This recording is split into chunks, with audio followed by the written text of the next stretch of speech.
يهده الله فلا مضل له ومن يضلل فلا هادي له. الذي أرسل رسوله بالهدى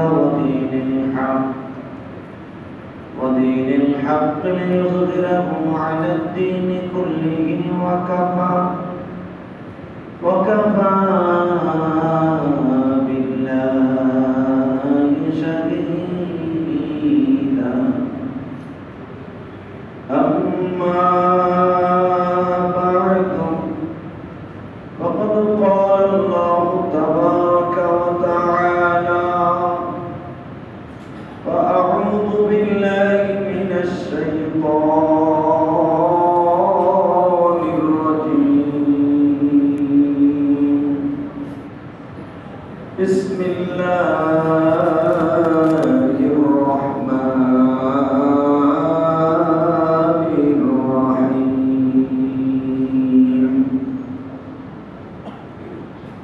ولا تقولوا لمن يقتل في سبيل الله أموات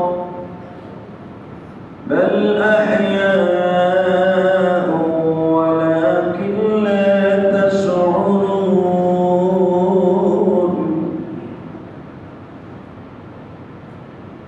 وقال الله تبارك وتعالى: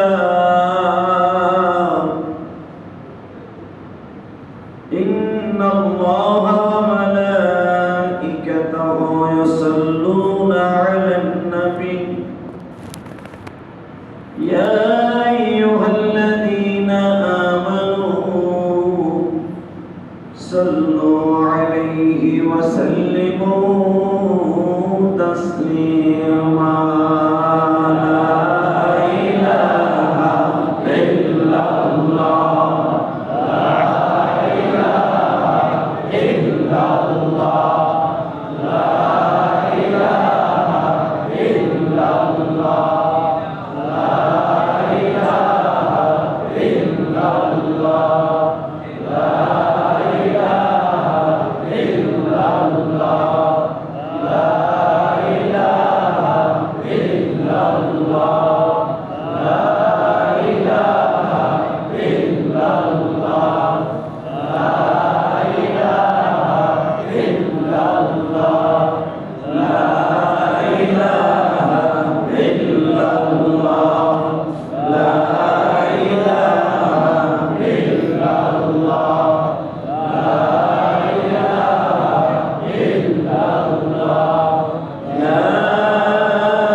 সমস্ত প্রশংসা মালিককে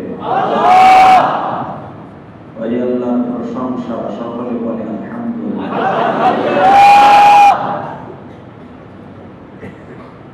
যে আল্লাহ সুস্থ রেখেছেন, ভালো রেখেছেন, যে আল্লাহ আপনাকে আমাকে এত সুন্দর করে এখনো পর্যন্ত তার প্রশংসা করার সুযোগ দান করেছেন। কত মানুষ অসুস্থ হয়ে হসপিটালের বেডে মৃত্যুর যন্ত্রণায় কাতরাচ্ছে, কত মানুষ অপারেশন থিয়েটারে ডাক্তারের সামনে অক্সিজেন অবস্থায় মুখের মধ্যে অক্সিজেন লাগিয়ে পড়েছে, কত মানুষ অ্যাক্সিডেন্ট করে রাস্তাঘাটে কত জায়গায় কি অবস্থায় পড়ে আছে। তার মধ্যে আল্লাহ পাক আপনাকে আমাকে কতই না ভালো রেখেছে। এই আল্লাহকে আরেকবার সন্তুষ্ট করার জন্য বলি আলহামদুলিল্লাহ। প্রিয় বন্ধুগণ, দুনিয়ায় যত আযাব গজব যা কিছুই দেখেন, এগুলো সবই আমাদের হাতের কাজ।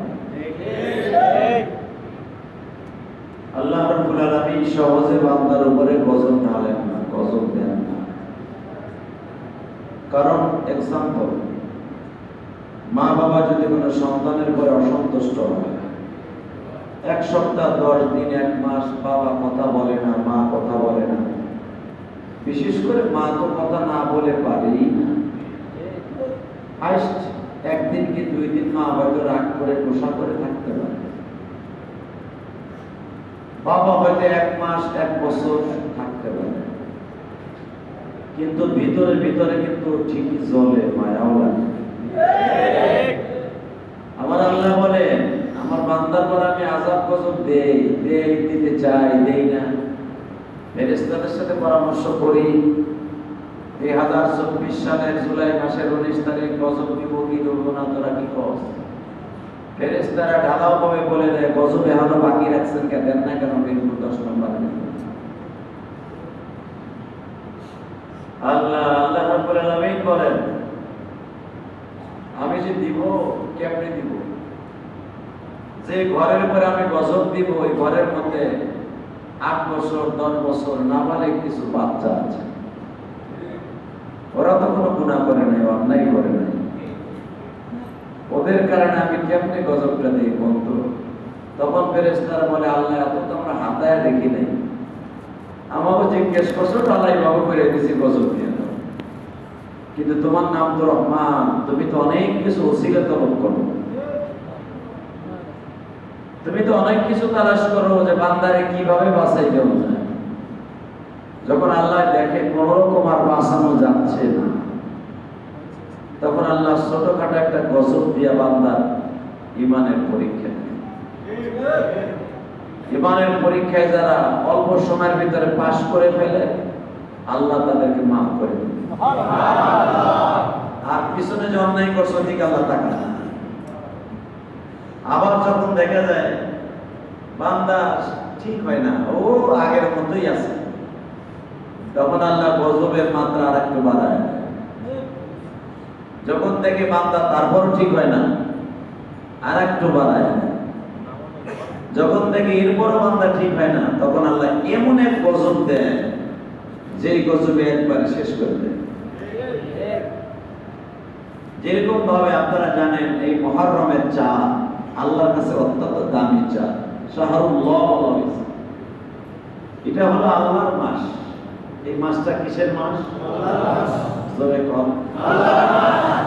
ইন্না ইদ্দাতাশ শুহুরি ইনদাল্লাহি 12 শাহরান ফি কিতাবিল্লাহ ইয়াওমা খালাকাস সামাওয়াতি ওয়াল আরদ মিনহা আরবাআতুন হুরুম।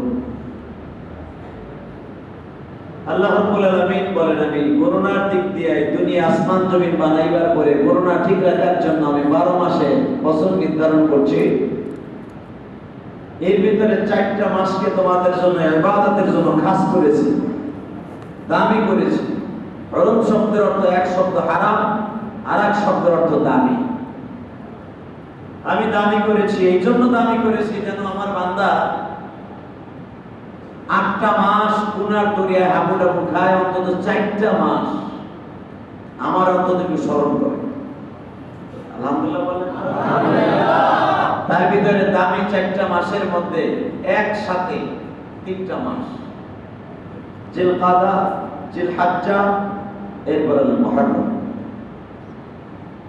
এরপর আবার কয়েক মাস পরে যাইয়া, অর্থাৎ 9 মাস পরে যায় আবার একটা মাস আছে। 9 মাসে সময় একটা মাস, সেটার নাম হলো রজব। আলহামদুলিল্লাহ।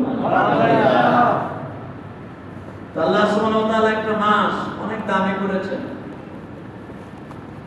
সেই মাসটা হলো মুহররম মাস। এই জন্য এটাকে বলা হয়েছে শাহরুল্লাহ, আল্লাহর মাস। এই মাসে আমরা উপস্থিত হতে পেরেছি অন্তত আল্লাহকে সন্তুষ্ট করার জন্য যতটুকু যা করার দরকার, সন্তুষ্ট করার দরকার আছে না নাই? এই মাসে যদি কোনো মানুষ একদিন রোজা রাখে, যেরকম ভাবে 10 মুহররম চলে গেছে 17 তারিখ, অর্থাৎ গতকালকার আগের দিন 10 মুহররম অথবা গতকালকা 10, 11 অথবা 9, 10 কেউ যদি দুইটা রোজা রাখে, আয়ুকাফফির সানাতাল্লাতী ক্বাবলাহু ওয়া বা'দা, আল্লাহ রাব্বুল আলামিন তাকে 1 বছরের গুনাহ, সামনের 1 বছর এবং বর্তমান 1 বছর, পিছনের 1 বছর আল্লাহ গুনাহ মাফ করে দেন। তাহলে শাহরুল্লাহ বলা হয়েছে অর্থাৎ আল্লাহর মাস। আল্লাহর মাস এই জন্যই আল্লাহর কাছে দামি।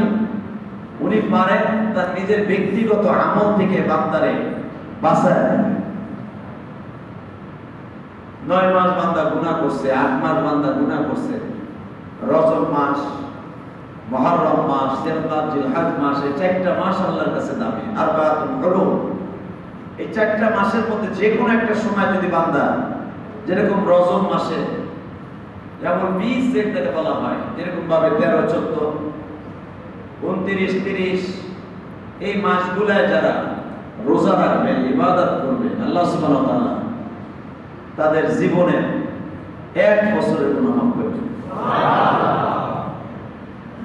আল্লাহ যে বলছেন আমি রহমান, আমি বান্দারে কসম দিতে চাই না সহজে। বান্দা যখন ইচ্ছা করে লয়, তখন আমি আল্লাহর মায়া লাগে। তখন কি লাগে? যেরকম ভাবে আমি আপনাকে দেখাই, এই মাসে আমরা সবচেয়ে বেশি মনে করি হোসাইন রাদিয়াল্লাহু তাআলা এই মাসে শাহাদাতের সুদা পান করেছে। হোসাইনের জন্যই মনে হয় এই মাসটা দামি।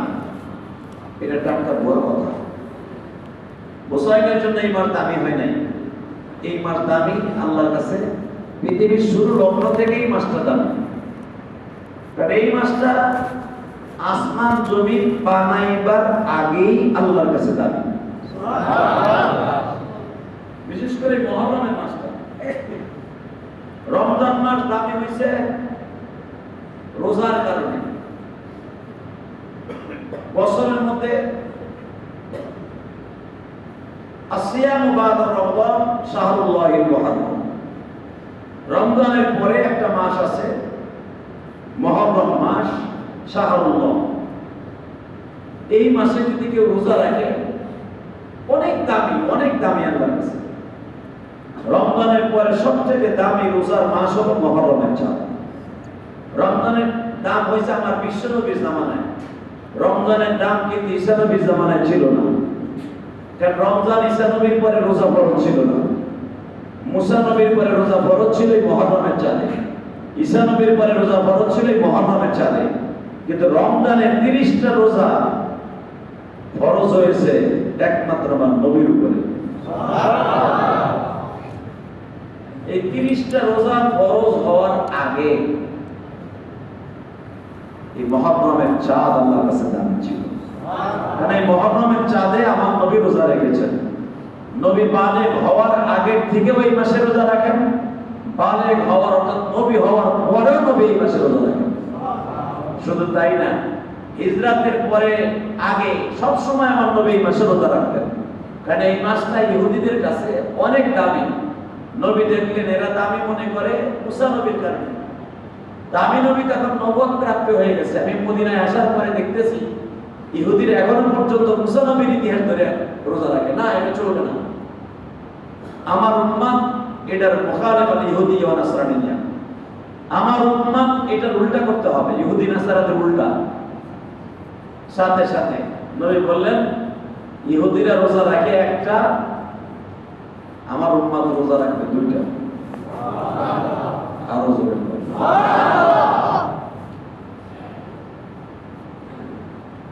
ভাইয়ের আমার, বন্ধুরা আমার, তো দুইটা রোজা রাখার কথা ডাইরেক্ট ভাবে অর্ডার দিয়েছেন এই মাসে। অন্য কোন মাসে দুইটা রোজা রাখার কথা ইহুদি নাসারাদের সাথে আক্স করে, উল্টা করে তাদের বিপরীতে আরেকটা রোজা বাড়াইতে বলেছেন। কোন মাস নাই রোজার মাস ছাড়া, শুধু এই মাসেই আছে। আমার বিশ্বনবী বলেছেন মুহররমের চাঁদের 10 তারিখ, 11 তারিখ অথবা 9 তারিখ, 10 তারিখ আমার উম্মত রোজা রাখবে। ইহুদি নাসারাদের বিপরীত, তারা রাখে একটা, আমার উম্মত রাখবে দুইটা। যদি কেউ রাখে, আমি নবীর ওয়াজিব হয়ে যাবে তারপরে সুপারিশ করা। কিছু কিছু আমল আছে যেগুলো আল্লাহর কাছে ডাইরেক্ট কবুল হয়, তার ভিতরে মুহররমের চাঁদের রোজাটা। আল্লাহু আকবার। মেরে ভাই দোস্ত বুজুর্গ, ভালো করে বোঝার চেষ্টা করবেন। দুনিয়া কয়েক দিনের লাগে আমরা আসছিলাম, ঠিক না? না 500 বছর হায়াত পেয়েছি, এখানে 100 বছর বাঁচবে এর লোক কমই আছে, ঠিক না? 100 বছর বাঁচবে এমন লোক কমই আছে। কম কি আছে কিনা তাও সন্দেহ আছে। নবী নিজে বলে গেছে আমার উম্মত পরে বাঁচবে 60 বছর থেকে 60 বছর থেকে 65 বছর। তো নবীর কথা কি মিথ্যা? ইল্লা ইল্লা হবে ইস্তিসনা দিয়ে বিশ্বনবী বলেন ইল্লা কিছু কিছু বান্দা শতকরা 2-1 100 বছর, 80 বছর, 90 বছর বাঁচবে। আর এখন তো মাশাআল্লাহ কি এর 100 বছর, 80 বছর, কি এর 60 বছর, 40 বছরও তো কুলায় না। তার আগে কেউ গুলি খেয়া মরে, কেউ পিটানি খেয়া মরে, কেউ দেখা গেছে জনগণের হাতের ঘুষা খায়া মরে, কেউ পার খায়া মরে। কথা ঠিক না? কেউ আবার স্ট্রোক করে মরে, অ্যাক্সিডেন্ট করে মরে। এখন ডিজিটাল যুগ, সব অ্যাক্সিডেন্ট বাদ। এখন নতুন এক অ্যাক্সিডেন্ট হয়েছে, প্রেমে স্যাক খাইছে, সুসাইড করেছে। কথা বলতে টাকায় ব্যবসায় লস খাইছে, পরীক্ষায় ফেল করছে, কোনো কথা নাই। এর লগে মাশাআল্লাহ ইন্নামাল ফিরিবিন্তু।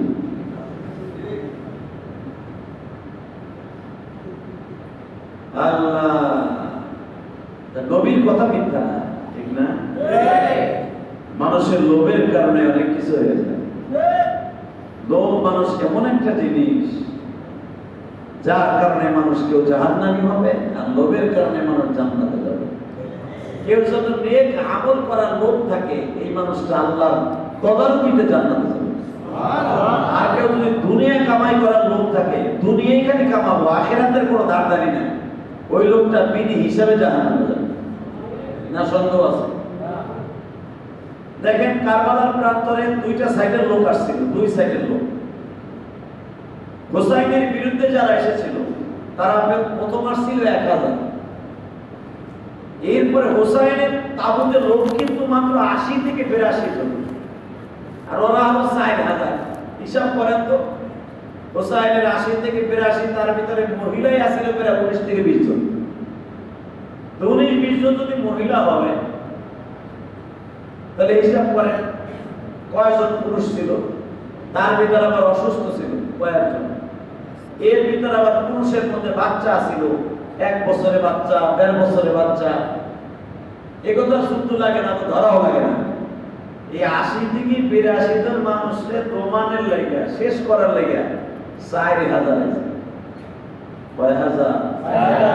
সুরে কম।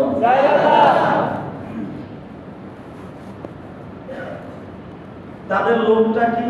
এই 4000 লোকের লোক কি? ক্ষমতা। কি ক্ষমতা? ইয়াজিদ বলে দিছে ইবনে জিয়াদকে, তুই যদি হোসাইনকে মাইরে দিতে পারোস,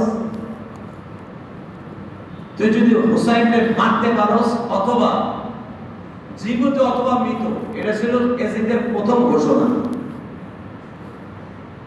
কিন্তু দেখবেন মানুষ যতই খারাপ হোক, যতই রক্ত মিলানিয়ে খেলতে চায়, যত বড়ই ডাকাইত হোক, ও যদি মুসলমান হয়, মুসলমানের ঘরে জন্ম নেয়, দেখবেন যারা হিরোইন খায়, যারা মানুষকে মার্ডার করে, হাসতে হাসতে মানুষ গুলি করে, এমন আল্লাহর ওলি আছে না? ওর কাছে কিছু মনেই হয় না। মনে হয় ট্রেনের কাছে চাপ দিলাম, গুলি কই গেল এটা তো দেখার বিষয় না। এমন লোক আছে না? কিছু কিছু লোক আছে অর্ডার ছাড়াও মানে, কিছু কিছু লোক আছে অর্ডার নিয়েও মানে। কিছু আছে দেখবেন মানে পরীক্ষা করে যে খালি শুনলাম মানুষ গুলি করে মারা যায়, একটু দেখি চাপ দিয়ে দেখি চলে কিনা। কিন্তু যাকে আপনি মারলেন উনিও যার কাছে যাবেন। আপনি 30 বছর পরে মৃত্যু যদি লেগে থাকে আজরাইলের হাতে, উনিও তার কাছে যাবেন। সবাই কার কাছে যাবেন? কুল্লু মান আলাইহা ফানি ওয়া ইয়াবকা ওয়াজহু রাব্বিকা যুল জালালি ওয়াল ইকরাম।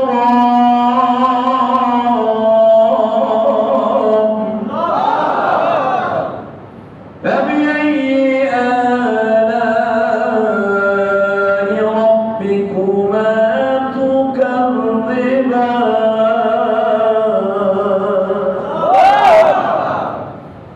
ويبقى وجه ربك ذو الجلال والإكرام باقي रहेगा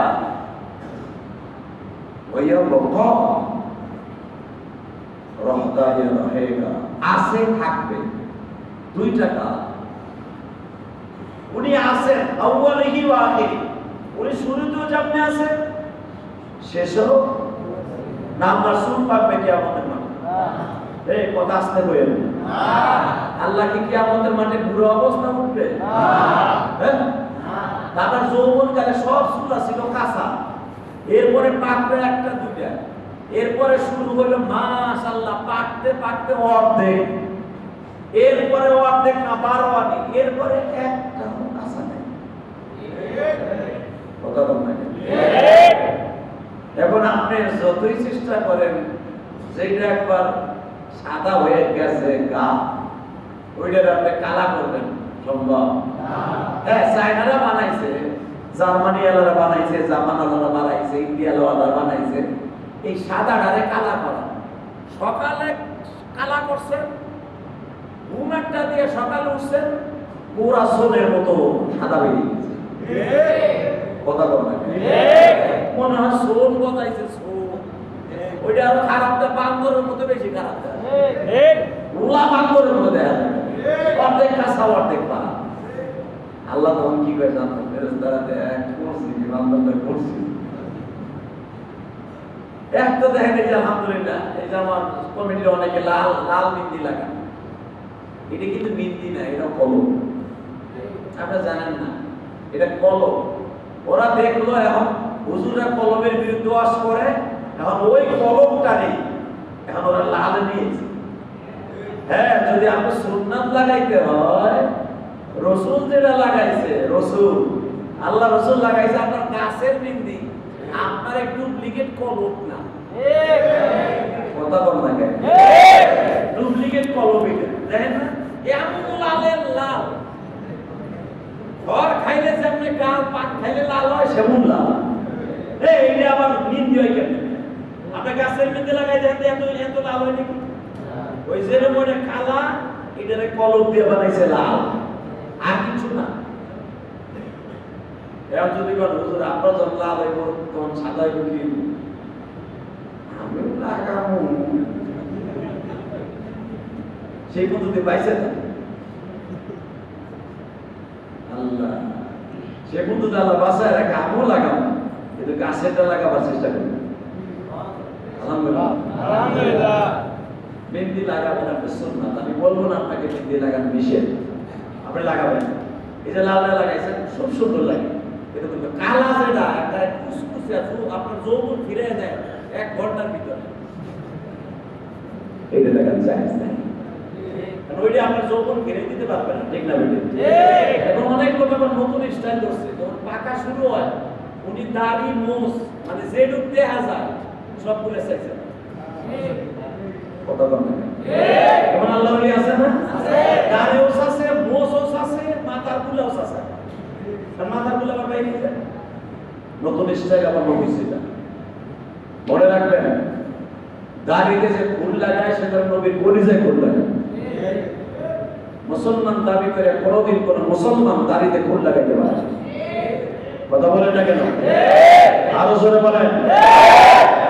60 বছর হায়াতে জিন্দেগিতে এত রস আসে করতে আপনার, এত রং করতে আসে যে আপনি 30, 40, 50 বছর পরে দাঁড়িয়ে রাখবেন। কে দিয়েছে আপনার এই বয়সের গ্যারান্টি?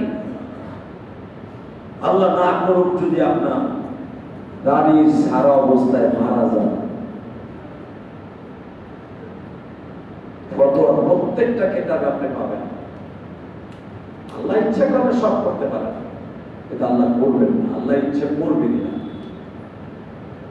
কারণ এই দাড়ি রাখাটা হলো আমার নবীর হক, আর আমার নবীরে বেজার করে আমার আল্লাহ কোনো কাজ করবেন। মান ক্বাতা লিহিয়াতিহি কাআন্নামা উলুকিহি, বিশ্বনবী এমন ভাবে আখ্যা কষ্ট হয়ে বলেছেন, যে ব্যক্তি দাড়িতে বেলেট লাগায় সে যেন আমার গলায় বেলেট। কত কষ্ট ভাই, এত এই কথাটা বলছে কাআন্নামা উলুকিহি, সে আমার গলায় বেলেট লাগায়। অন্য রাওয়ায়াত আছে কাআন্নামা কলবিহি, সে আমার কলবের উপরে কলিজার মধ্যে বেলেট লাগায়। রাসূলের কোন সাহাবী পাবেন না, আপনি কোন ইতিহাসে পাবেন না কোন একটা সাহাবী দাড়ি রাখে না। এমনকি তারা এক মুষ্টির নিচে দাড়ি রাখছে এমন কোন ইতিহাস কোন কোরআন হাদিসে নেই। তাহলে বোঝা গেল দাড়িটা এটা শিয়ার ইসলাম। আলহামদুলিল্লাহ বলেন। আলহামদুলিল্লাহ। দাড়িটা কি? আর শিয়ার ইসলাম যদি হয়ে থাকে এটা ওয়াজিব, সুন্নাত না। শিয়ার ইসলাম অর্থাৎ কি? এটা মুসলমানের একটা অংশ, ইসলামের অংশ। এটা ইসলামের একটা অংশ যদি এটা হয়ে থাকে, এটা আপনার জন্য রাখা ওয়াজিব, এটা সুন্নাত না। আল্লাহ আলহামদুলিল্লাহ, আল্লাহ শুকর। আল্লাহ জন্মের পরে থেকে আল্লাহ মুসলমানের ঘরে জন্ম নিয়ে আমি আল্লাহ প্রশংসা করি। অনেক আছে কালেমা আল্লাহ মুসলমান, কিন্তু ডুপ্লিকেট মুসলমান। অর্ধেক মুসলমান আর অর্ধেক নরেন বাবু, ভুবেন বাবু, সরেন বাবু, বুশ, কেলিন, ক্যালমার্স, লেনিন, ঠিক না বেটি? 60 বছরের জিন্দেগি নিয়ে কত বাহাদুরি। বাবা আমার কাছে 60 বছরের হায়াতের গ্যারান্টি আছে। 60 বছর বাঁচবো, অন্তত আমার বাপ 65 বছর বাঁচছে, আমি যদি 60 বছর বাঁচবো, 2 বছর মাইনাস করলাম। ও বাবা, 60 বছরের গ্যারান্টি নিয়ে পকেটে নামছে নাকি? মনে রাখতে হবে, হায়াতে জিন্দেগির আমার আল্লাহ কয়েকটা জিনিসের গ্যারান্টি কোন নবীকেও দেয় নাই, ঠিক না বেটি? নবীকেও আল্লাহ দেয়, কোন নবীও জানতো না আমি কখন মারা যাব। এই জন্যই তো বলা হয় নবীরা গায়েব জানেন না। যদি আমার নবী জানতেন আমি রবিউল আউয়াল মাসের 12 তারিখ পরে 11টা অথবা 10:30টার ভিতর মারা যাব, আমার নবী আগের থেকে ডিক্লেয়ার দিতেন। সাহাবায়ে কেরাম ওমর রাদিয়াল্লাহু আনহু বাইরে চলে গেছে, আবু বকর ব্যবসার কাজে গেছে, গাঁটটি মুসকা বাঁধা মনে করছে নবী 5 দিন থেকে 4 দিন দেখছি অসুস্থ। এখন আজকে সকালে দেখলাম নবী আগে হাঁটতে পারে নাই, মসজিদে আসতে পারে নাই। কালকে বিকেলে দেখলাম নবী মসজিদে আসছে, মোটামুটি হাঁটতে পারে। আগে নবী কাঁধে ভর দিয়ে হাঁটতেন, কালকে থেকে দেখলাম নবী একাই হাঁটতে পারে। নবী দেখতাম পায়খানা প্রস্রাবে ধরে নিয়ে লাগতো, আজকে থেকে দেখতেছি নবী একাই ইস্তেঞ্জা যেতে পারে। সাহাবীরা মনে করছে নবী সুস্থ হয়ে যাবেন। এই চিন্তা ভাবনা করে অনেক সাহাবী ব্যবসার কাজে বাইরে গেছে, আবু বকর বাইরে গেছে। কিন্তু আবু বকর রাস্তায় যাই অর্ধেক রাস্তায় যে শুনলেন আমার নবী আর দুনিয়ায় নাই। অর্ধেক রাস্তায় যাই। তো নবী যদি জানতেন যে আমি আবু বকর তুই আজকে যাইস না, আমি কিন্তু রবিউল আউয়াল মাসের 12 তারিখ 10টার মধ্যে বিদায় নিয়ে যাবো, আমার ভিসা পাসপোর্ট সব ওকে, বিমান আমার দরজায় হাজির। এটা তো নবী জানতেন কখন যাবেন। নবী সব সাহাবীগুলো মসজিদে নববীতে বাইরে রাখতেন, আর বান্দর লাগতো না। নবী যদি খালি কইতো রবিউল আউয়াল মাসের 12 তারিখ যে কোনো সময় আমি চলে যাব, একজন সাহাবী মদিনার বাইরে বের হয়ে যেত না। কথা বলেন না কেন? যাওয়া তো দূরের কথা, এমনকি কোনো বিবির কাছেও যাইতো না, একদম পানিও খাইতো না।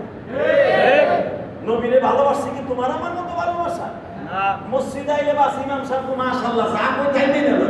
মসজিদে বাইরে যাওয়ার পরে বিকেল বেলা বিয়ে যাবে, এই সময় রেজাল্ট এসে যায়। কথা বল না কেন? এই ভালোবাসা তোমার। সাহাবায়ে কেরাম তার জীবন যৌবন এমনকি বিবি বাচ্চা সব দিয়ে দিয়েছে নবী। তার জ্বলন্ত প্রমাণ আপনারা দেখতে পারবেন। জ্বলন্ত প্রমাণ। হুসাইন রাদিয়াল্লাহু আনহু কারবালা প্রান্তরে বন্দী, তাঁবুর মধ্যে বন্দী, 4000 এজিদি সৈন্য দাঁড়ায় আছে। তাদের লোক কি?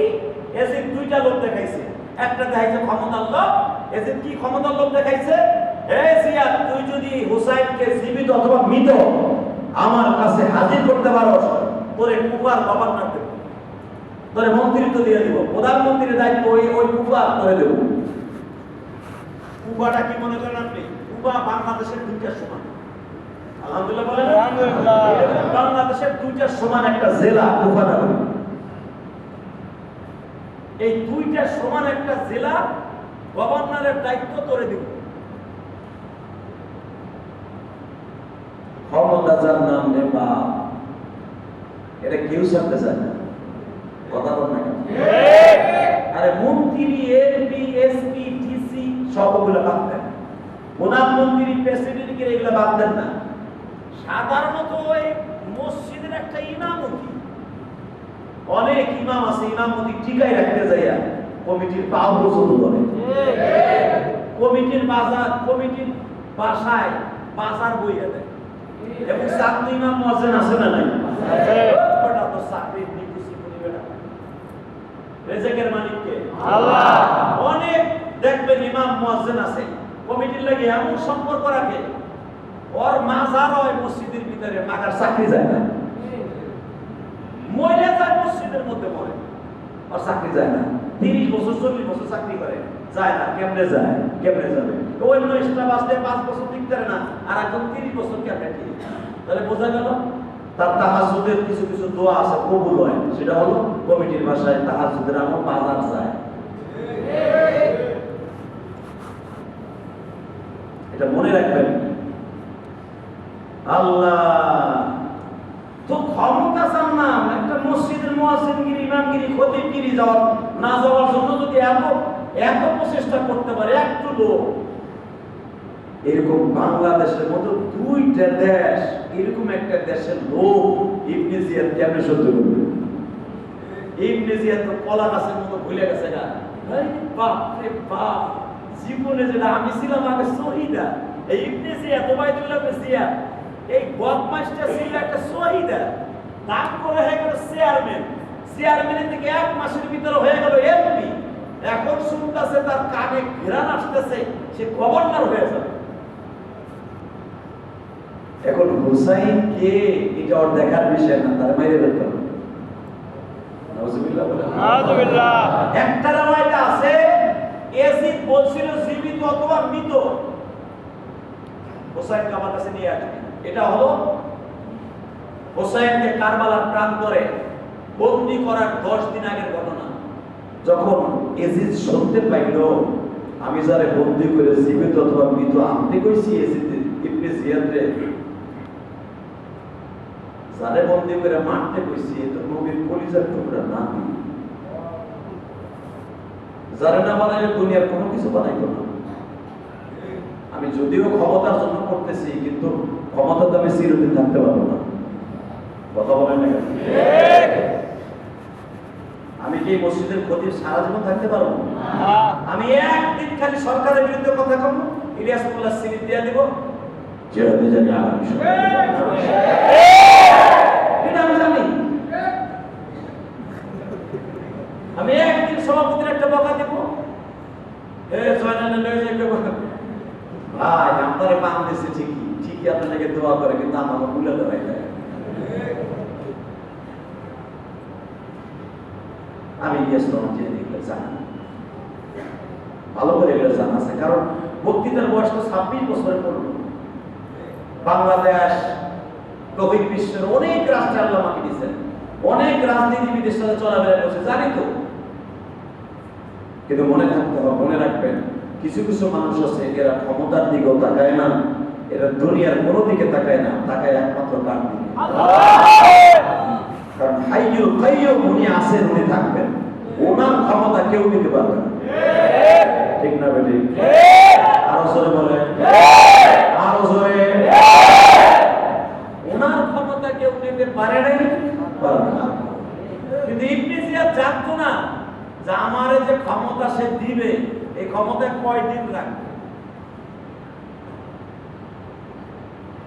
বাজান এবার ভালো করে বুঝবেন, 10ই মুহররমের আগে অর্থাৎ 8ই মুহররম এজিদ কিন্তু খবর নতুন করে পাঠিয়েছিল, সংবাদ পাঠাইছিল। কারণ এজিদ থেকে, এজিদ যেখানে প্রস্তুতে বসা ছিল বাবা, এখান থেকে আসতে 3 দিন সময় লাগতো।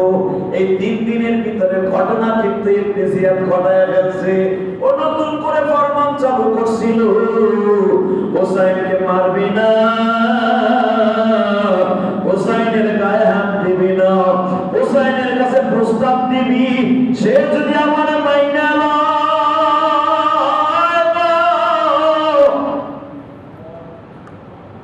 সে যদি আমার মানিয়া লয় অথবা মাইনা না লো, তার জন্য আমি আলাদা একটা মসনদ বানায় দিব, কিন্তু তারে বের হতে দিব না কুফার থেকে। কারণ কুফার থেকে মদিনায় গেলে আমার ক্ষমতা তছনছ হয়ে যাবে। সব কিছুর মূলে কিন্তু ক্ষমতা।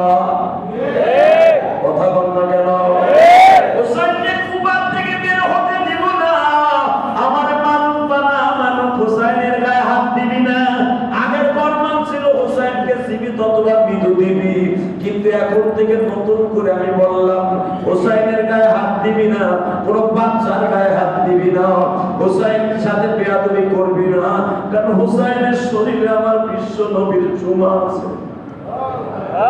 হোসাইনের শরীরে এমন কোন জায়গা নাই না আমার এতিম নবী স্পর্শ করে নাই না। কারণ ফাতেমার গর্ভ থেকে ভূমিষ্ঠ হওয়ার সঙ্গে সঙ্গে আমার নবী হোসাইনের বুকের মধ্যে নিয়ে রক্ত মাখা অবস্থায় পড়ে নিয়া, হোসাইনের রক্ত নবীর জামায় লাগছে, ওই অবস্থায় নতুন কাপড়ের মধ্যে নিয়ে 2 গালে চুমা দিয়া বলে, নানু ভাই রে, এমন একটা সময় আসবে তুমি বিপদে পড়বা, আমি পাশে থাকতে পারবো।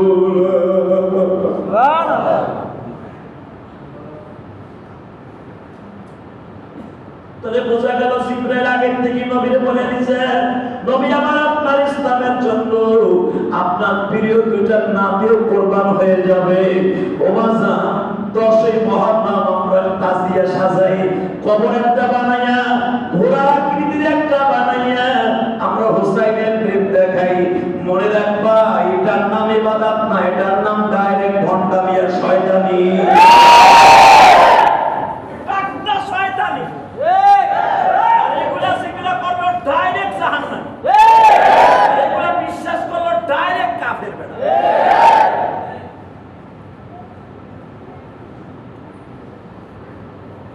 ভালো করে বুঝেন, ইবাদত এত সহজ না। কিছু ইবাদত আছে জাহান্নামে যাওয়ার জন্য যথেষ্ট। আলহামদুলিল্লাহ এবার মোটামুটি বাঁচা গেছে। এই তাজিয়া মাজিয়া যারা রাস্তায় নেমে বন্ডামি করতো, এই ছাত্র আন্দোলনের কারণে বাঁচা গেছে। এবার এইগুলা নামলেও তো পিডিয়া লিখাইয়া সামনা তুলে হতো সরকার। আল্লাহ বাঁচাইছে ছাত্র আন্দোলনের কারণে, এই বন্ডগুলা রাস্তায় নামতে পারে। গতবার আমি বংশাল এই যে মোহাম্মদপুরে গেছি যে কোন একটা কাজে, ও বাইরে গাড়ি ঢুকাই দিবার না, এই হিন্দু মতো মূর্তি লইয়া নাচানাচি ভালাভালি, মনে হয় পুতুল পূজা করতেছে। কথা বলেন না, এটার নাম ইবাদত না। এই বড় বড় ডেগালে চাকলে ওরে পারাপারি আর থালাবালি, টাটকা বদমাইশি, টাটকা শয়তানি। কোরআন হাদিসে কোথাও দেখাইতে পারবে না, কোথাও দেখাইতে পারবে না। হ্যাঁ পারবে, ওই বিশেষ সুন্দর নামে একটা ভণ্ড কিতাব আছে, সোনা মানে পুঁতি, এই বদমাইশটা লিখে গেছে মানুষগুলোর বেঈমান বানাবার জন্য। কোরআন হাদিসের ভিতরে যদি সহিভাবে কোনো রেওয়ায়াত থাকতো, এই মসজিদের ইমাম আর আমি রিয়াসমান দিয়া দিই আগে নামতাম সূরা লইয়া, যে সূরা দিয়ে আমরা কোরবানির সময় কোরবানি দিতে পারি, কেউ সূরা নিয়ে রাস্তায় নামতে পারি না। সমস্ত শয়তানি, এটা সমস্ত শয়তানি, একমাত্র ভণ্ডামি। কথা ঠিক না বেটি? কিন্তু সিটিটা আসতে দেরি হয়ে গেছে। অথবা আর একটা বাদ আছে, সিটি ইবনে জিয়াদের কাছে আসছে। এই ইবনে জিয়াদ এমন তীক্ষ্ণ ব্রেনের মানুষ ছিল, এই শয়তানটা এত তীক্ষ্ণ ব্রেনের মানুষ ছিল, দেখবেন সমাজে কিছু কিছু লোক আছে ও কিন্তু বুঝে এটা অন্যায়, অন্যায় বুঝিয়াও তারপরে করে, একমাত্র ক্ষমতার জন্য। কথা বলেন না কেন? জানে এটা অন্যায়, এটা অন্যায়, জনগণের হক এটা। বাংলাদেশে অনেক কমিশনার আছে দেখবেন, জনগণের হক নষ্ট হয়ে গেছে এটা জানে, এরপরে রাস্তার উপরে বসাইয়া অনেক ফুটপথের দোকানদার জানে এদের কাছ থেকে চাঁদা নিলে কিয়ামতের মাঠে আল্লাহর কাছে আমার বানানি কেলানি খাইতে হইব, এরপরে গরিবের হক পাইয়া অবরোধ করে। আছে না নাই? আছে। মিরপুরের কথা কই না, অন্য জায়গায় কথা। তরকারি ভ্যানে বেচে, ও জানে যে সারা দিন বেড়া লাভ করে 300 টাকা, এই 300 টাকা দিয়ে ওর ফ্যামিলি চলে, এই 300 টাকার ভিতরে 60 টাকা দিতে হয় মস্তানগুলো। মরবা না সামুস আসা মরো নাই তোমার, তুমি আজরাইলে খাবার খাইবা, আমি নিয়েছিল মধ্যে দিও আজরাইলে খাবার খাও, কিন্তু ঠাকুরের মধ্যে বেশকম আছে।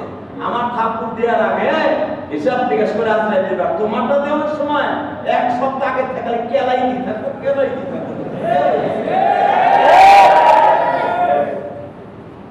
এটা আমার কথা খারাপ লাগবে, কিন্তু বলে রং করার সময় আজরাইলের লগে যেদিন দেওয়া হইব সেদিন বুঝবেন আসলে জিহাদের কথা ঠিক আছিল, আলেমুল আমার কথা ঠিক আছিল। আচ্ছা টাকা পয়সা আমরা যা কিছু করছি ব্যাংকে তো রাখি শুয়ে যাবো, তাই না? বাড়ি গেলে যা কিছু করছি এগুলো তো রাখি যেতে না, আপনার ঘরে যে কোনো একটা বিছনা চাদর, এমনকি যেই খাটের উপর আপনি ঘুমান ওই বিছনার উপর যে আপনি ঘুমান একটা বিছনা চাদরও তো আপনার কবরে দিবেন না, আমার কবরে দিবেন না, বলে কিছুই তো আমার না রে ভাই, কিছুই আমার না।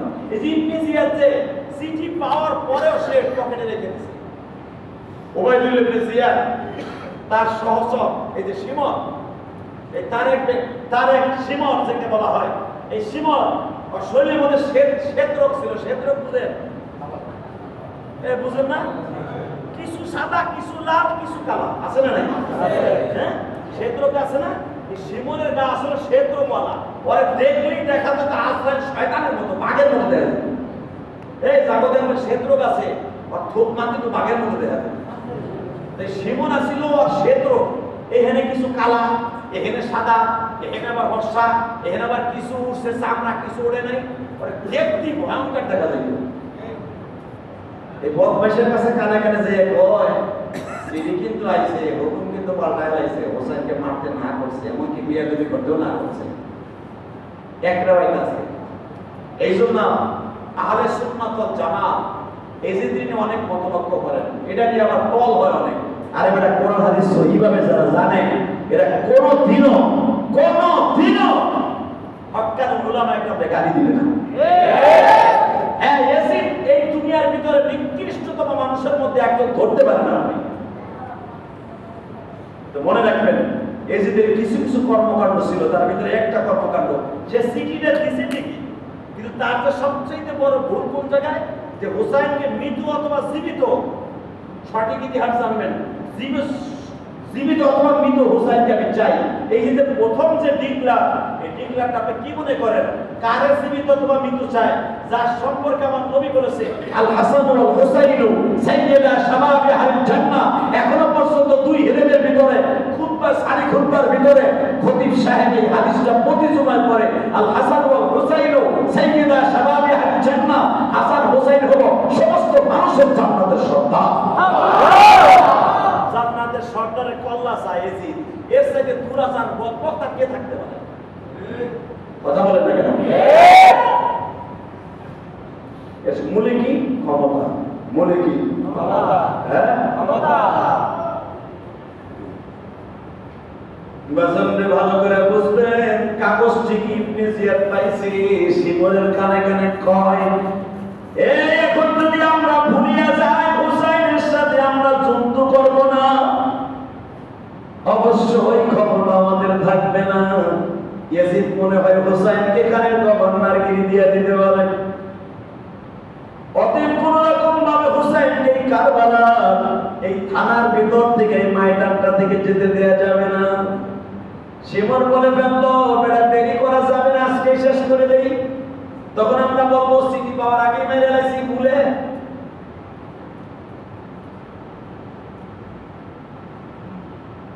এই বদমাশ কি বলে জানেন? তুই আর আমি ইচ্ছা করবি তো মারতে পারবো না, মরণ তো তার হাতে। কার হাতে? এটাও জানতো, মরণ যে তার হাতে এটা জানতো। ও জানে যে আমি থাকতে পারবো না। ভাই আপনারা জানেন কিছু কিছু লোক আছে তাদের জীবনটাই শুধু আমল আল্লাহর দিকে। তার ভিতরে আব্দুল ওহাব নামে রসুলের অত্যন্ত প্রিয় একজন তাবিঈ ছিল, কারণ সে রসুলের সাথে তার দেখা হয় নাই। তার বাবা ছিল রসুলের হাতে কালেমা পড়নেওয়ালা মুসলমান। সে আলীর সাথে বহুত যুদ্ধ করেছেন। আব্দুল ওহাব সাহাবী, ওর নাম ছিল, ওর বয়স ছিল মাত্র 17 থেকে 18 বছর। এই আব্দুল ওহাব বিশ্বনবীর দেখে নাই, কিন্তু বিশ্বনবীর ভালোবাসা তার পুরো বুক জুড়ে ছিল। ও যখন শুনতে পাইল এই 7টা দিন হুসাইন ওযু করার মতো পানিও নাই, এমনকি 1 গ্লাস পানি হুসাইন খাবে 80 থেকে 82 জন মানুষের তাঁবুর মধ্যে, যদি পানি না থাকে ভূমি এলাকায় কি অবস্থা হয়। ওর কানে যখন এই খবরটা গেছে, ওর মায়ের কাছ থেকে 1 বেরেল পানি, 1 বেরেল, যত সহজে বুঝেন 1 বেরেল বুঝেন তো, হ্যাঁ, যেই বেরেলের মধ্যে 100 লিটার তেল থাকে, 100 লিটার, 500 লিটার, 250 লিটার বলা বেরেল বহুত আছে। ওই 100 লিটার পানির একটা মশক এইটা কান্দে রয়েছে। মারহাবা বললেন না? মারহাবা। 100 লিটার আমাদের বাংলাদেশে কয় মণ হয়? 2.5 মণ। 2.5 মণ ওজনের একটা পানির ট্যাঙ্ক এটা মাথায় রয়েছে। শুধু তাই না, তাহলে বোঝা গেল 2.5 মণ ওজনের যে বস্তাটা, পানির ট্যাঙ্কটা যেই সাহাবী নিতে পারে 17 বছর বয়সে, তাহলে কত বড় জুয়ান ছিল। আল্লাহ বলে কত বড় জুয়ান বানিয়েছিল এই দুনিয়ায়, কত বড় পাহলওয়ান বানিয়েছিলেন। খালিদ বিন ওয়ালিদের মতো অনেক লম্বা ছিল এই সাহাবী। তাবি পানির ট্যাঙ্ক মাথায় রয়েছে, খাবার গালের মধ্যে লইয়া মার কাছে কান্দে আর কয়, মারে ও মা, তুই যদি অনুমতি দিতি রে মা, আমি যাইতাম নবীর নাতির কলিজার টুকরার নাতিরে। জীবনে দেখি নাই মা, আলীরে দেখছি, তার বাবারে দেখছি, কিন্তু হাসান হোসেনকে দেখি নাই। মা যদি একটু পারমিশন দিতি রে মা, অন্তত কিয়ামতের মাঠে হুসাইনের নাম কাছে বলতে পারতাম, জান্নাতের সভাপতির 1 গ্লাস পানি দেবে সহযোগিতা করছিলাম। মা ইবনে জিয়াদ এজিদের সবচেয়ে বড় বন্ধু, এ তার কাছেও ফিরতে দেয় না, এমনকি কোনো মুসলমানকে তার ময়দানে যেতেও দেয় না। মা তুই যদি একবার বলতি রে মা, আমি যাইতাম হুসাইনের কাছে পানি নিয়ে। মা বলে, তাহলে কি হুসাইন বিপদে পড়ছে? মা তুই জানোস না এই 7টা দিন হয়ে গেল, 8টা দিন হয়ে গেল, সেদিন গেছিল মুহররমের 8 তারিখ। মা এই 8 দিন হয়ে গেল, আমাকে মাত্র 3 গ্রাম পরেই হুসাইন এসে, মা ও মা তুমি যদি অনুমতি দিতে আমি যাইতাম। আব্দুল ওহাবের মা বারবার বলে, মুফতি আমি তার কিতাবের মধ্যে লেখেন গুনজারানুল কারবালা, আল্লাহর কুতুব তার কিতাবের মধ্যে লেখেন, মুফতি আমি কারবালার ইতিহাস বিভিন্ন কিতাবে বিভিন্ন রকম ভাবে লিখেছেন, আল্লাহর কুতুব লিখেছেন অন্য তরজে বাবা। এই আব্দুল ওহাব এই মনোজনের পানির ট্যাঙ্ক লইয়া পিঠের মধ্যে খাবার নেই, অন্তত 3 মণের একটা খাবারের ব্যবস্থা করিয়া তার নিজের কাঁধার পরে পিঠে উঠাই না কারবালার প্রান্তরের দিকে যখন রওনা দেয়। কারবালার প্রান্তরে তো সবাই গেছে, হুসাইনের বিরুদ্ধেও গেছে, হুসাইনের পক্ষেও গেছে, কিছু কিছু লোক আছে বাবা 2 গ্রুপ যুদ্ধ লাগলে আর এক গ্রুপ যায় দেখার লাইগা, ঠিক না বেঠি? এই কথা বল না, এই রাস্তায় আন্দোলন হয়, ছাত্রদের আন্দোলন হইতেছে না, সবাইকে আন্দোলনের নামে রাস্তার পাশে দাঁড়ানোর লেগে এরা করে, আছে না? কারবালার প্রান্তরে 3 গ্রুপ লোক ছিল, ভালো করে বুঝছে। 1 নম্বরে ইবনে জিয়াদের লোক, শিমরের লোক, আর এক গ্রুপ আছে বাবা হুসাইনকে তারা মাপতেও চায় না, হুসাইনকে তারা সহযোগিতাও করতে পারে না, কিন্তু দূরে দাঁড়ায় দাঁড়ায় কান্দে আর তামসা দেখে। কিন্তু তাদের ঈমান হলো দুর্বল বাবা, আযাবুল ঈমান। বিশ্বনবী বলে, এই ঈমানদারদেরকে তোমরা দুর্বল ঈমান মনে করবা, যারা অন্যায় দেখার পরেও তারা প্রতিবাদ করে না, ওদের মতো দুর্বল ঈমান ওয়ালা পৃথিবীতে থাকতে পারে না। ইবনে জিয়াদ যদি সেই সময় যদি বাবার অবস্থায় নামিয়ে গেছে, হুসাইন ইবনে আবি কুলা যদি কাউসারকে নিয়ে তখন নামিয়ে যাইতো, ইবনে জিয়াদ মাঠে ঘুরায় পারতো না। কিন্তু শত শত মানুষ তারা দাঁড়ায় আছে, তাকায় দেখায় দেখে হুসাইন কি করে আর ইবনে জিয়াদ কি করে। তারা দূরে দাঁড়ায় দাঁড়ায় দেখে হুসাইনের কাছেও যায় না, ইবনে জিয়াদের কাছেও যায় না, চুপ করে বসে আছে। কিন্তু আব্দুল ওহাব নামে যে যুবক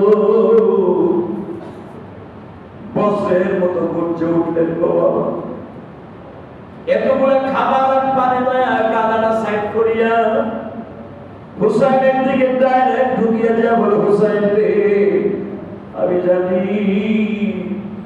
আমি এই ময়দান থেকে যদি বাসায় ফিরে যাই, ইবনে জিয়াদ আমার ঘরের থেকে বাইরে বের মেরে ফেলবে।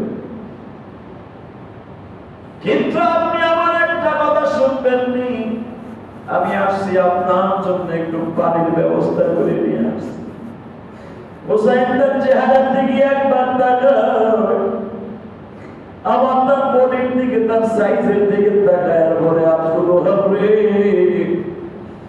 তুমি এমন একজনের জন্য পানি নিয়ে আসছো রে, কিয়ামতের মাঠে যখন মানুষ পানি পানি করে চিৎকার মারবে রে আব্দুল ওহাব, হাউজে কাউসারের পেয়ালা তো আমার নানা, আমার হাতে আর আমার ভাইয়ের হাতে দিবে।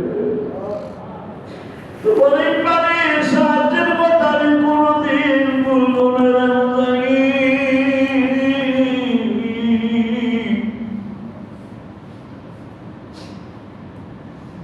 তখন হুসাইন হাত তুলে দোয়া করেছিল, মালিক, তুমি তো বলছো সমস্ত আমলগুলো আমার নানা কবরে আগে যায়। আজকে যারা হুসাইনের কথা শুনিয়া হুসাইনের দুঃখে দুঃখী হয়ে কাঁদবেন এই মসজিদে, আপনার এই চোখের পানি নবীর রওজায় না যায় কিন্তু জুমার পরে আসমানে যাবে না। উম্মত মুহাম্মাদি সমস্ত নেক আমল বদ আমল নবীরে না দেখায় আল্লাহ আসমানে নেন না। কারণ আমার নবীর সাথে ইন্তেকালের সময় নবীর সাথে আল্লাহর সাথে একটা ওয়াদা ছিল, নবী আমার উম্মতের নেক আমল হোক আর বদ আমল হোক, আমার না দেখাইয়া তুমি কোনো ডিসিশন নিবা না। কারণ আমার উম্মত মুসা নবীর উম্মত না। মুসা নবী চলে গেছে, তার ভাই হারুনকে রাইখা গেছে, হারুন চলে গেছে, তার ভাই লূতকে রাইখা গেছে। কিন্তু আমার উম্মত গুলো আমি রাইখা যাবো, তাদের কোনো নবী থাকবো না।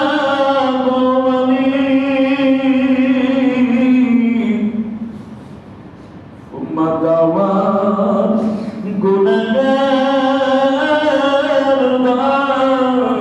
জমিনে উম্মতের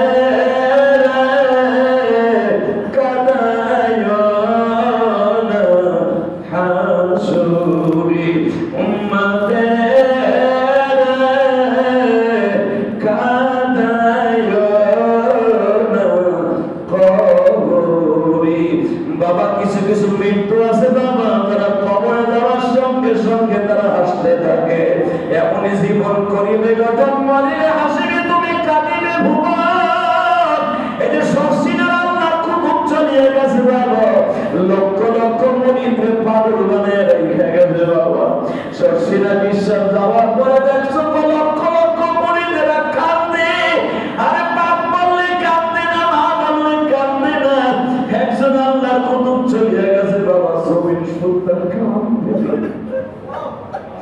মনে রাখতে হবে, এমনই জীবন করিয়া গেছে গঠন, মরিয়া হাসা কাঁদে ভুবন। আমার ছবি চলিয়ে গেছে বাবা, সারা দুনিয়ার মুসলমান কাঁদছে। আল্লামা শামসুল্লাহ ফরিদপুরি চলিয়ে গেছে, সারা দুনিয়া কাঁদছে গো বাবা। ইমাম থাকবে চলিয়ে গেছে, সারা দুনিয়া কাঁদছে। আল্লাহ তোমার সর্বনাশ সাহেব চলিয়ে গেছে, লক্ষ লক্ষ মরিদরা কাঁদছে বাবা। আমি ইলিয়াস রহমান জিহাদি মরার পরে কয়েকজন মানুষ কাঁদবেন,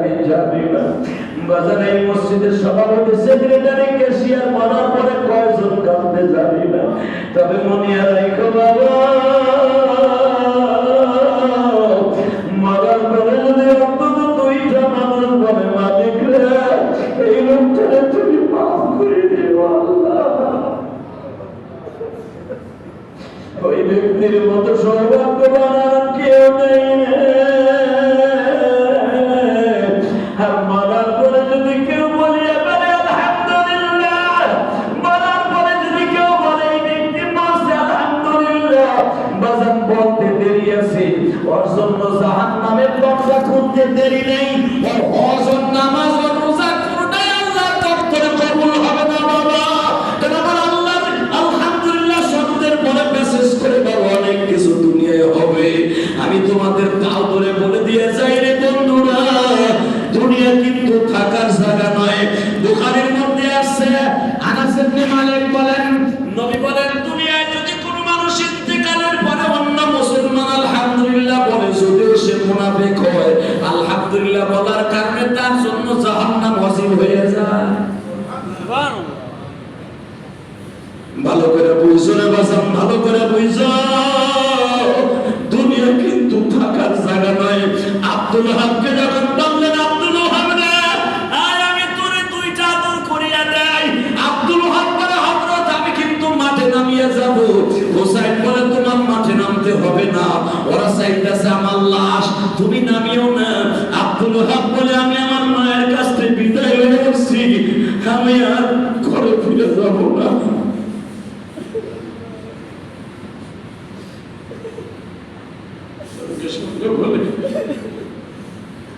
মায়ের কাছ থেকে বিদায় নিয়ে আসছো, তোমার মা তোমার অনুমতি দিছে, তোমার আব্বা আছে না, ঠিক আছে, এই যে তরবারি লো, এই যে ডাল লো, ময়দানে যাবায় বাবু, যদি তুমি শহীদ হয়ে যাও আমি নানারে বুঝায় বলবো, জানাবো ও তোমার নাতিরে সহযোগিতা করার জন্য। আপনার ইতিহাস জানেন বাবা, একটা মুক্তি আমি লেখেন, আব্দুল ওহাব 3 ঘন্টা মাঠে টিকে থাকতে পারছিল বাবা। 3 ঘন্টা পরে আব্দুল ওহাবের যখন শহীদ হয়ে গেল, হুসাইন যখন ওই জামানার সিস্টেম ছিল বাবা, যুদ্ধের মাঠে যদি একজন নামতো তারে মেরে ফেললে তার লাশ আনার অনুমতি দিত। হুসাইন যখন আব্দুল ওহাবের লাশটা নিয়ে আসছে, আব্দুল ওহাবের লাশের রক্ত থেকে বেশ কম্বারে ঘিরে আসতেছে। বিশ্বনবীর কলিজার টুকরা নাতি হুসাইন, হুসাইনের সন্তান আলী আকবর ছিল বাবা 16 বছর বয়স। আলী আকবরের পাশে আব্দুল ওহাবের শোয়া, চাদরটা গায়ে দিয়ে বলে, নানাজি আমার আলী আকবরের সাথে আমি আব্দুল ওহাব রেখে দিলাম।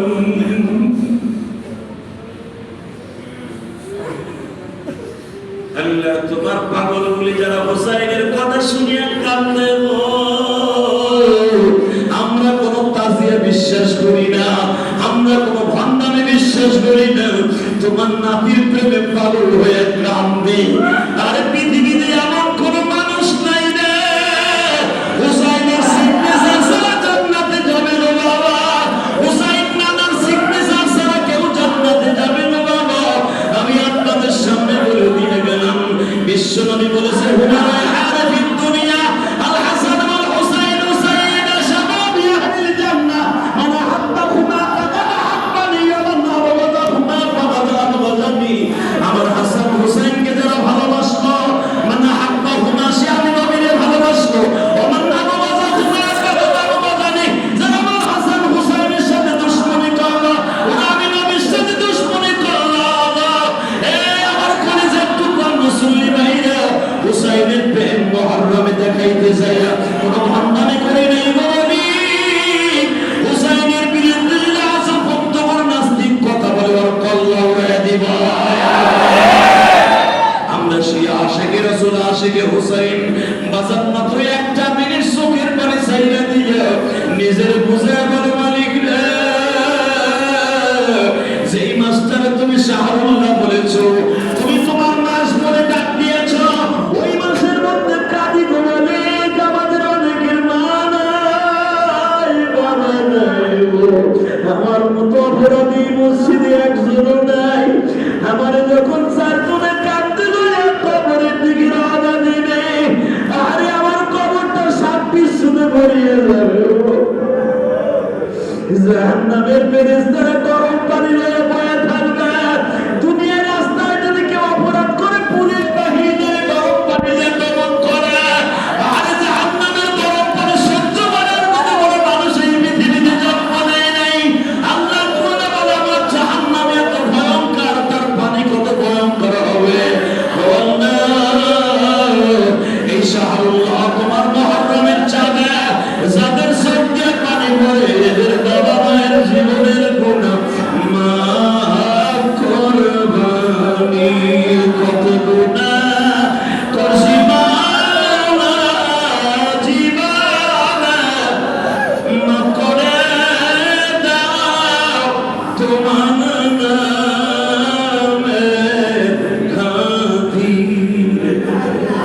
করি আস্তাগফিরুল্লাহ রাব্বি মিন কুল্লি জামবিন ওয়া আতুবু ইলাইহি লা হাওলা ওয়ালা কুওয়াতা ইল্লা বিল্লাহি আল-আলিyyil আযীম।